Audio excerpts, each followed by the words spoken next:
Break के बाद आपका एक बार फिर स्वागत है। हम चर्चा कर रहे हैं मुख्य निर्वाचन अधिकारी अशोक जैन साहब से कि लोकसभा चुनावों में किस तरह से बेहतर मतदान हो सके, किस तरह से बेहतर व्यवस्था हो सके। जैन साहब, पिछले दिनों जो हमारी राज्यपाल हैं मार्ग्रेट साहब, उन्होंने कहा था कि आपने मतलब मुख्य निर्वाचन अधिकारी नहीं, पूरे चुनाव आयोग ने इलेक्शन को जो महा उत्सव है, लोकतंत्र का महापर्व है, उसे एक शोक सभा में बदल दिया। इतने स्ट्रिक्ट आपने कर दिया, इतनी गाइडलाइंस बना दी हैं कि चुनाव का जो उत्सव होता था पहले, जो एक रौनक होती थी, वो खत्म हो गई है। देखिए, चुनाव का जो उत्सव है वो तो मतदाता से है जी। अगर मतदाता बड़ी संख्या में निकल कर के बाहर आते हैं और मतदान करते हैं तो ये उत्सव है। और ये उत्सव की सफलता इसी में है कि मतदाता कितनी बड़ी संख्या में निकल कर के आते हैं और मतदान शांतिपूर्ण तरीके से कर पाते हैं। और यही हमारी कसौटी है और इसी को हम पूरा करने में। तो आप राज्यपाल की इस बात से सहमत नहीं है कि शोक सभा जैसा बदल दिया आपने इस पूरे उत्सव को? आपकी स्ट्रिक्टनेस जो है वो मुश्किल कर रही है। जी जी जी। एक आरोप लग रहा है कि कांग्रेस ने पिछले दिनों आरोप लगाया, शायद आपको भी शिकायत की, कि जो इलेक्शन कमीशन जो है, इलेक्शन ऑफिस जो है, वो रूलिंग पार्टी के साथ उदारता दिखा रहा है और जो संसाधनों का सरकारी जो बजट है और जो चीज़ें हैं उनका इस्तेमाल हो रहा है और आप उस पर ध्यान नहीं दे रहे। देखिए, हम पूरी तरह से इंडिपेंडेंट और न्यूट्रल तरीके से अपना कार्य करते हैं और कर रहे हैं। हमारी जो फील्ड मशीनरी है वो भी इसी तरह से न्यूट्रल और अनबायस्ड तरीके से कार्य करती है। और फिर भी यदि कहीं से भी किसी भी प्रकार की कोई शिकायत आती है तो उसको हम तुरंत उस पर एक्ट अपॉन करते हैं, उस पर कार्रवाई करते हैं और जो भी उचित एक्शन बनता है वो किया जा रहा है। चाहे वो कहीं से भी कोई भी छोटी से छोटी भी शिकायत आए उस पर ध्यान दिया जा रहा है। विधानसभा चुनावों से पहले आपने राज्य के 2 बड़े ऑफिसर्स का तबादला कर दिया था, उनको छुट्टी दे दी थी, मुख्य सचिव को लेकर और जो डीजीपी थे। क्या इस वक्त आपको लग रहा है कि कोई बदलाव की ज़रूरत है? फिलहाल ऐसे कोई या अभी मामले सरकार नई बनी है तो सारा ट्रांसफर्स हुए हैं इसलिए ज़रूरत आपको नहीं लगती है? देखिए, इस ट्रांसफ़र से या नई सरकार से इसका कोई लेना देना नहीं है। हमें तो इससे लेना देना है कि कोई ऑफिसर किस तरह से अपना काम कर रहे हैं। जब तक ऑफिसर्स को लेकर कोई शिकायत आई है? जब तक ऑफिसर्स की कोई शिकायत नहीं है तब तक हम कोई एक्शन नहीं ले सकते। और शिकायत इस समय किसी भी अफसर के खिलाफ हमारे सामने नहीं है। कोई भी ऑफिसर के खिलाफ शिकायत नहीं आई है। एक चीज़ जो अभी हुआ कि चुनाव आयोग ने जो लिमिट थी, खर्चे की जो सीमा है वो बढ़ा दी है, 40 लाख रुपए से 70 लाख रुपए कर दी है। लेकिन मेरा अनुभव यह है कि जो आपके पास तो ज़्यादा इसके फैक्ट्स एंड फिगर्स हैं कि जो राजनीतिक दल हैं, उम्मीदवार हैं, जो पहले 40 लाख थी उस तक के भी खर्चे को उससे भी कम खर्चा बताते थे। अगर खर्चा कम हो रहा है 40 लाख रुपए से तो फिर ज़्यादा बढ़ाने की क्या ज़रूरत है? देखिए, राजनीतिक दलों की सबों की ये मांग भी थी और सबों ने इस पे सहमति भी जाहिर की है।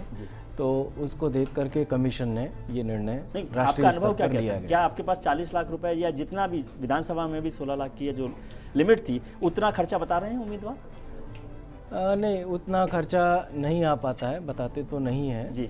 और परंतु मुझे ये लगता है कि ये 40 से 70 लाख जो किया गया है तो आप ये पाएंगे कि खर्चा जो है बढ़ा हुआ अब प्रदर्शित किया जाए। तो इसका मतलब क्या ये माने कि जो उम्मीदवार हैं और राजनीतिक दल हैं वो सही खर्चा नहीं बता रहे? और यदि चुनाव आयोग की बात कर रहे हैं, चुनाव अधिकारियों की बात कर रहे हैं, तो इसका मतलब वो भी उस पर ठीक से टैप नहीं कर पा रहे? देखिए, हम पूरी तरह से इस जब आप ये मान रहे हैं निगाह रखने का जी। पूरा तंत्र हम बनाते हैं। हर तरह की रैली, सभा आदि सबको हम पूरी तरह से कवर करते हैं जी। और उसमें जितना भी खर्चा होता है उसको हम उसकी गणना करते हैं जी। और यहाँ तक कि हम प्रत्येक कैंडिडेट का एक शेडो एक्सपेंडिचर रजिस्टर अपने पास रखते हैं। शेडो ऑब्जर्वेशन हम करते हैं जी। और उसमें जितने भी खर्चे उनके नाम पर हमें दिखाई पड़ते हैं उनको उसमें अंकित किया जाता है। और जब कैंडिडेट अपना खर्चा रजिस्टर दिखाने आते हैं तो उससे तुलना की जाती है कि जो हमने ऑब्ज़र्व किया है क्या वो उन्होंने शो किया है या नहीं किया है। तो इसको हम जितना अधिक कड़ाई से पालन करेंगे उतना ही ये खर्चा अधिक उनको दिखाना नहीं, लेकिन पड़ेगा। कोई तो गैप है ना कि जो लिमिट है उससे भी कम खर्च कर रहे हैं, आप उस पर टैप भी कर रहे हैं और उसके बाद भी वो नहीं आ रहा, तो कहीं ना कहीं तो कुछ गड़बड़ है। ये है कि या तो खर्चा को मतलब अगर किया तो गया है, आप डाल वो पात नहीं, ऐसा नहीं है, ऐसा नहीं है। कुछ हो सकता है लेकिन इतना नहीं है कि हम उसको निगाह से, हमारी निगाह से बच पाए। हम प्रत्येक एक्टिविटी पे निगाह रखेंगे। क्या ऐसी कोई व्यवस्था इस बार आपने की है कि जो खास तौर से वोटिंग के दिन या उससे पहले जो है पैसे का, शराब का या इस तरह के गिफ्ट्स का जो एक डिस्ट्रीब्यूशन होता है उस पर कोई नज़र आप रख रहे देखिए, उस समय हमारी सारा जो हमारा फील्ड में प्रशासन है वो पूरी तरह से उस समय ऑन रोड होता है, ऑन और अलर्ट होता है, और सारी पुलिस फोर्स हमारी जो है वो इस पे लगी रहती है। सेक्टर ऑफिसर लगे रहते हैं, एरिया मजिस्ट्रेट लगे रहते हैं, BLOs लगे रहते हैं, ये सब इस काम पे लगे रहते हैं। तो कहीं भी किसी के भी निगाह में कोई ऐसी घटना होती हुई नज़र आती है तो वो तुरंत पकड़ में आती है। एक नंबर 2 ये कि हम उस समय जब पोल के 48 घंटे के पहले की जो अवधि है उस दौरान में थॉरो चेकिंग करवाते हैं ऐसे सभी स्थानों की जहां पर कैश, लिकर या इलीगल डिस्ट्रीब्यूशन ऑफ गिफ्ट्स के लिए गिफ्ट्स का स्टोरेज या ऐसा कोई वितरण का केंद्र आदि बन सकता है, तो उसको दिखवाते हैं, चेक करवाते हैं और इसकी पूरी मुनादी कराते हैं, पूरा इसका प्रचार करवाते हैं, जिससे कि जनता भी जागरूक रहे और जनता को भी हम एजुकेट करते हैं, वोटर्स को भी एजुकेट करते हैं कि किसी से भी किसी भी प्रकार का प्रलोभन स्वीकार न करें, कोई गिफ्ट स्वीकार न करें, कोई कैश या लीकर स्वीकार न करें और उसके इन्फ्लुएंस में आकर के अपना मत न दें, बल्कि अपने विवेक से, अपनी इच्छा से वोट दें।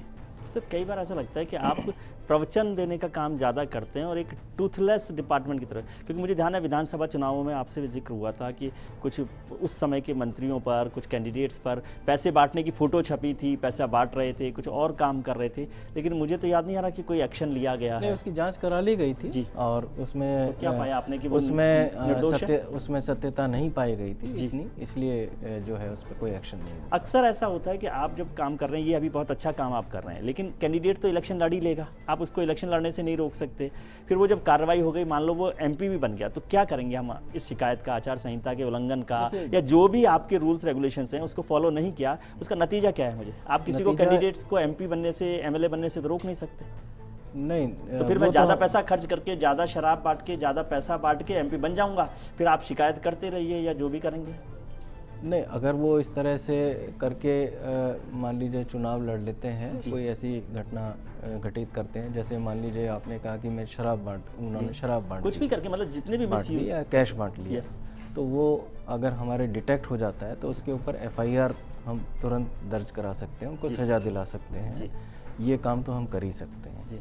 और अगर वो खर्चे में अपने ये चीज़ें नहीं जोड़ते हैं और खर्चा में पूरा प्रदर्शित नहीं करते तो हम प्रदर्शित करवा सकते हैं। हम अपनी तरफ से रिमार्क उनके रजिस्टर में डलवा सकते हैं कि आपने ये खर्चा, अमुक खर्चा किया था मगर दिखाया नहीं है, उसको आप दिखाइए। वो अगर नहीं भी दिखाते हैं तो हमारी तरफ से दिखाया जाएगा, और उससे अगर उनकी सीलिंग एक्सीड कर जाती है, सीलिंग से ज़्यादा खर्चा हो जाता है, तो उनको कमीशन के द्वारा डिस्क्वालीफाई किया जा सकता है आगे के लिए। लेकिन सर, फैक्ट्स तो वही मैं जिक्र कर रहा हूँ ना कि सीलिंग से एक्सीड तो वो कर ही नहीं रहे, वो तो जो पहले सीलिंग है उससे भी कम दिखा रहे हैं, तो वो तो कुछ बात हजम नहीं हो रही मुझे। देखिए, मैं नाम तो नहीं लेना चाहता हूँ, लेकिन कुछ कैंडिडेट्स की सीलिंग से एक्सीड हुआ इसी वजह से कि हमने उनको खर्चे को दिखाया, हमने उनके खर्चे को डिटेक्ट करके उनके रजिस्टर में दर्ज करवाया। क्या उनका वो खत्म होगी यदि वो कैंडिडेट जीत वो गए एक्शन तो? अब होगा, वो अब होगा।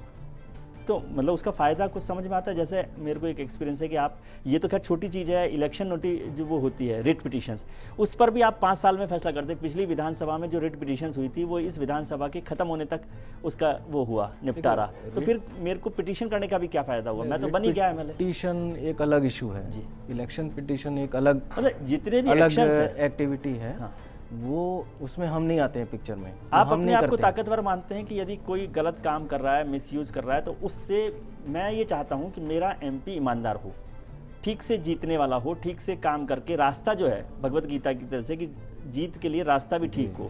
क्या मैं अशोक जैन साहब पर, उनके विभाग पर ये भरोसा कर सकता हूँ कि उनकी मदद से मुझे एक ईमानदार उम्मीदवार मिल पाएगा, या गलत तरीक़ों से जीत भी जाएगा और फिर मैं बैठा रहूँगा? देखिए, उम्मीदवार कौन होगा इस पे तो हमारा कोई नियंत्रण नहीं, उसके रास्ते जो हैं, लेकिन वो रास्तों की बात मैं कर रहा हूँ। जिन रास्तों को अपना करके वो चुनाव लड़ते हैं या चुनाव जीतते हैं, तो उनको नियंत्रित करना या उनके ऊपर निगाह रखना, यही हमारा काम है और यही हम कर रहे हैं। हम मसल पावर को कंट्रोल।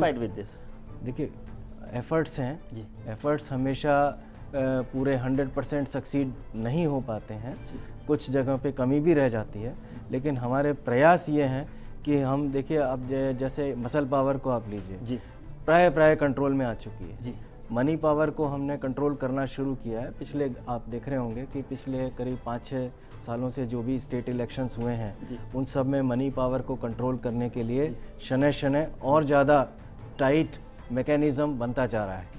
अभी विधानसभाओं के चुनावों में राजस्थान में पहली बार इतना टाइट मैकेनिज़्म बनाया गया, अब उसको और भी ज़्यादा जो है बेहतर बना करके फिर लागू कर दिया गया है लोकसभा के चुनाव में। जी, तो ये विधानसभा बेहतर होता चुनावों चला के जो कामकाज आप करा उसके बेहतर प्रदर्शन के लिए और बेहतर तरीके के लिए आपको अवार्ड मिला, राष्ट्रपति जी ने आपको सम्मान दिया, उसके लिए तो मैं मुबारकबाद देना चाहता हूँ। लेकिन एक शिकायत लोग करते हैं कि आप जो आज पूरे शहर में, पूरे स्टेट में मतदाता के लिए जो प्रचार अभियान चला रखा है, वो बस स्टैंड, रेलवे स्टेशन, सब जगह आपके पोस्टर लगे हुए हैं। और पॉलिटिकल पार्टी जिनको इलेक्शन लड़ना है उनको आप लगाने नहीं देते पोस्टर।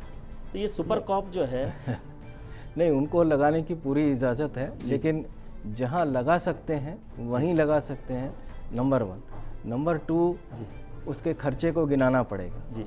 जो खर्चे से अगर वो आशंकित होकर के नहीं लगाते हैं तो ये उनका अपना आउटलुक है। तो आखिरी सवाल, क्या आप अपील करेंगे मतदाताओं से, हमारे दर्शकों से कि ज़्यादा से ज़्यादा वो मतदान करें और आप गारंटी देंगे कि शांतिपूर्ण और एक बेहतर मतदान हो पाए? देखिए, हम पूरी इस बात की गारंटी और इस बात को के लिए कटिबद्ध हैं कि हम शांतिपूर्ण माहौल देंगे जिसमें कि मतदाता स्वविवेक से अपना मतदान कर सकें। और अपील हम ये करना चाहेंगे कि सभी मतदाता, युवा और वृद्ध और अन्य महिलाएं, पुरुष और ग्रामीण और शहरी, सभी मतदाता भारी संख्या में आकर के मतदान अपना जी, बहुत बहुत शुक्रिया। हम भी चुनाव आयोग के साथ मिलकर ये अपील करना चाहते हैं कि आप वोट जरूर डालें, ईमानदार उम्मीदवारों को वोट डालें और चुनाव आयोग पर भरोसा करें कि वो आपको एक ईमानदार और बेहतर व्यवस्था के साथ वोट डालने का मौका देगा। बहुत बहुत शुक्रिया सर आपका इस कार्यक्रम में हिस्सा लेने के लिए। बहुत शुक्रिया आपका भी कि आपने इस कार्यक्रम को देखा। Thank you.